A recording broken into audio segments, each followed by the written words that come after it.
अस्सलाम वालेकुम व्यूवर्स, उम्मीद करती हूँ आप सब खैरियत से होंगे। आज की जो मेरी वीडियो है वो सिंगोनियम के बारे में है और सिंगोनियम जो है इसको एरोहेड प्लांट भी कहते हैं और ये बहुत खूबसूरत और पॉपुलर हाउस प्लांट है और इसकी पॉपुलैरिटी की जो एक वजह है वो ये है कि आप इसको इंडोर और आउटडोर दोनों जगहों पर ग्रो कर सकते हैं। इंडोर आप इसको लो लाइट में ग्रो करें तो उसमें भी ये सर्वाइव करता है और आउटडोर अगर आप इसको medium to bright light provide करें तो उसमें भी इसकी ग्रो जो है वो बहुत अच्छे से होती है।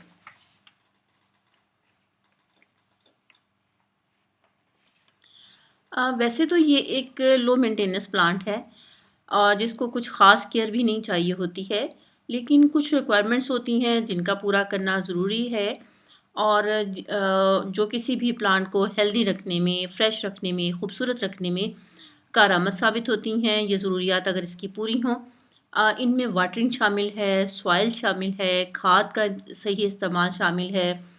उसके अलावा लाइट जो है वो भी इसकी ज़रूरत के मुताबिक इसको मिले तो आपका प्लांट जो है वो हैप्पी रहता है और जब आपका प्लांट हैप्पी होगा तो लाज़िम बात है एज़ अ प्लांट लवर आप भी हैप्पी होंगे।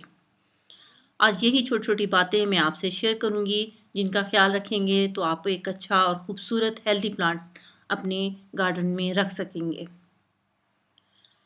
इसकी सॉइल की बात करें तो सॉइल जो है इसके लिए आप वेल ड्रेन लेंगे। कोई सी भी सॉइल हो ऐसी होनी चाहिए जिसमें पानी ठहरे नहीं।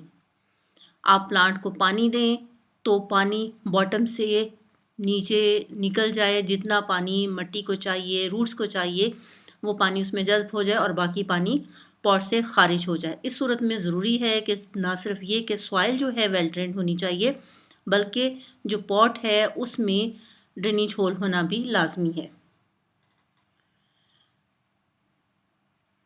इस प्लांट को मॉइस्ट रहना पसंद है।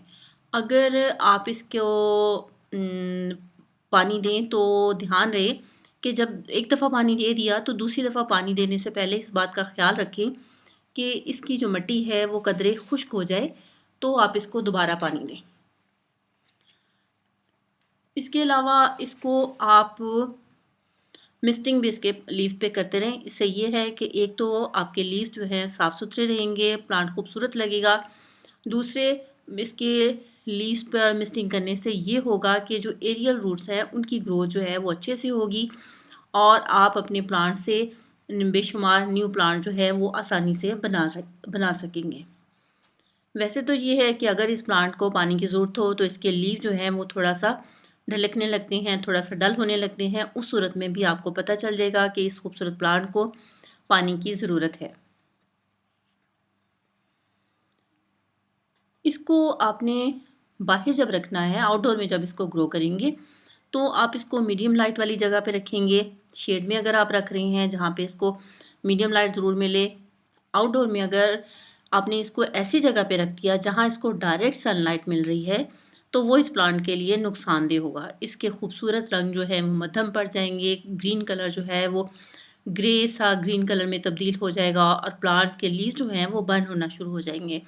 लिहाजा जब आउटडोर इसको रख रहे हैं तो ध्यान रखें कि इसको डायरेक्ट सनलाइट ना मिले। फ़िल्टर लाइट में इसकी ग्रोथ जो है वो बहुत बेहतरीन होती है और इसके खूबसूरत रंग जो हैं वो मज़ीद निखर कर सामने आते हैं। इसकी खाद जो है वो आप इसको स्प्रिंग में और समर में दे सकते हैं और वो खाद जो है आपने इसको 2 वीक के बाद जो है समर और स्प्रिंग में आप इसको खाद देंगे और फ़ाल में जो आपने इसको खाद देनी है वो आप इसको फ़ाल शुरू होने पे एक दफ़ा खाद दे दें, बाद में इसको खाद देने की ज़रूरत नहीं है क्योंकि सर्दियों में इसकी ग्रोथ जो है उतनी तेज़ी से नहीं होती। प्लांट जो है वो अपनी जगह पे इसके लीव्स जो हैं वो एस्टेब्लिश रहते हैं लेकिन ग्रोथ जो है वो इसकी समर में अच्छे से होती है। इस प्लांट की ग्रोथ जो है वो कदरे फ़ास्ट है और लेकिन इसके बावजूद इस प्लांट को रिपोर्टिंग की बहुत जल्द ज़रूरत नहीं होती क्योंकि इस प्लांट को रूट बाउंडेड होना पसंद है। इसका पॉट जो है तब्दील करने के लिए बेहतरीन वक़्त जो है वो है जब इसकी रूट्स जो हैं पॉट से बॉटम होल है उसमें से अगर बाहर निकलने लगे तो आप समझें कि अब इसका पॉट तब्दील करने की ज़रूरत है, आप इसका पॉट तब्दील कर लें। लेकिन जब इसका पॉट तब्दील करें तो एक गलती ना करें जो अक्सर हो जाती है कि हम पॉट तब्दील करते हैं तो ये करते हैं कि बहुत बड़ा पॉट ले लेते हैं अगला, जिसकी वजह से ये होता है कि जैसा कि ये मैंने बताया प्लांट रूट बाउंडेड होना पसंद करता है, तो जो पहला पॉट है उससे निस्बतन एक नंबर बड़ा पॉट आप ले लें ताकि आपका प्लांट जो है उसमें खुशी खुशी रह सके। और आपको जो है सिर्फ ये सोच के कि आपको बार बार पॉट तब्दील ना करना पड़े, उस वजह से आप बड़ा पॉट तब्दील कर लेते हैं। उसमें ये होता है कि रूट्स जो है उनको फैलने के लिए ज़्यादा जगह मिलती है, रूट्स बनाने में प्लांट टाइम लगा देता है और उसका प्लांट के पत्तों की या फूलों की ग्रोथ की तरफ ध्यान उतना नहीं रहता। लिहाजा जब भी पॉट तब्दील करें तो पहले पॉट से एक नंबर बड़ा पॉट जो है वो आप लेंगे। इस प्लांट की प्रोपेगेशन जो है वो बहुत आसान है। डिवीजन के ज़रिए या स्टेम कटिंग के ज़रिए भी आप इसकी प्रोपेगेशन कर सकते हैं। अपनी किसी वीडियो में मैं आपसे इसकी प्रोपेगेशन भी शेयर करूँगी। जो मेरी नेक्स्ट वीडियो है वो सिंगोनियम प्लांट के साथ जो प्रॉब्लम्स होती हैं उनके बारे में है और उन प्रॉब्लम्स को आप कैसे फ़िक्स कर सकते हैं। अगर आप ये देखना चाहते हैं तो मेरी नेक्स्ट वीडियो जो है वो ज़रूर देखिएगा। तब तक के लिए अल्लाह हाफ़िज़।